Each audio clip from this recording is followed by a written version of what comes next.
হেজাব বান্ধি। তো আপনারা আমার সাথে থাকুন। তো আমি আলিয়া বলতেছি আবুধাবি থেকে। তো এখন আমি দেখাবো আমি কিভাবে আমার হেজাবটা বান্ধি। তো প্রথমে এটাকে আমি দুই পাল্লা করে নিছি এভাবে। একদম সিম্পল ভাবে আমি হেজাব বান্ধি। তো আপনাদের কাছে হয়তো ভালো লাগবে আমার হেজাবটা, দেখতে থাকুন। তো এইভাবে করে আমি দুইটা হাতকে এভাবে করে আমার হেজাব বান্ধা একদম সিম্পল, কিন্তু বেজাল নাই।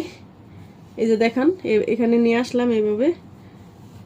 এই যে, তো আমি সময়ের জন্য ভিডিও বানাইতে পারতেছি না, তো জাস্ট ছোট্ট একটা ভিডিও বানাইলাম আপনাদের জন্য, হেজাবের ভিডিও।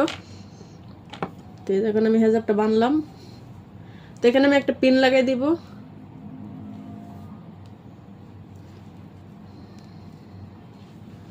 তো এই যে একটা পিন লাগাই দিচ্ছি, কালো পিন। আমার হেজাবে বেশি পিন লাগাইতে হয় না, একটা দুইটা পিন লাগাইলে হয়ে যায়। অনেকজনে হেজাব বান্ধে এতগুলি পিন লাগায়, এত পিন লাগে না হেজাব বানতে গেলে। তো একটা পিনই যথেষ্ট, দুইটা পিন হলেই হয়ে যায়। আমি বেশিরভাগ পিন কম ইউজ করি। তো আপনি এটা এইভাবে ভিতরে দিয়ে দিলে আপনি এই জায়গাটা টাইট থাকবে, খুলবে না। তারপর আমার সেফটির জন্য আমি আরেকটা পিন লাগাইতেছি এখানে, জানি না খুলে।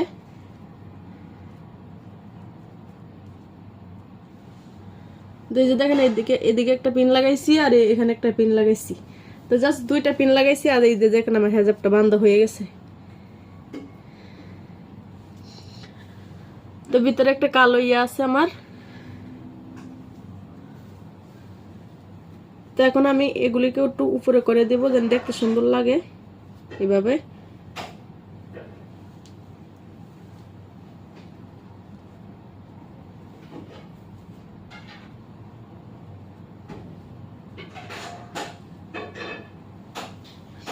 তো এই যে দেখেন আমার হেজাব বান্ধাটা হয়ে গেছে, একদম সুন্দর করে বেঁধে ফেলছি দুইটা পিন দিয়ে শুধু। এই যে দেখেন,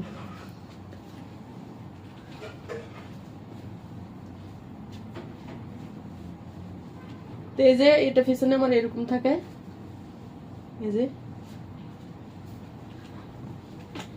আমার রুমের লাইটের জন্য ভিডিওটা অন্ধকার আসে। তো আমার এই কুর্তিটা আছে না, এই কুর্তিটা অনেক লুজ, আমার শরীরের জন্য অনেক লুজ হয়ে গেছে। তো সমস্যা নাই, আমি এখন বাইরে যাব, মার্কেটে যাব, একটা ব্যাগ কিনবো। তো এটা কুর্তি, এটা লুজ, তার জন্য কিনছি। আজকে বোরকা পরবো না। তো কিরকম লাগছে আমাকে জানাবেন সবাই।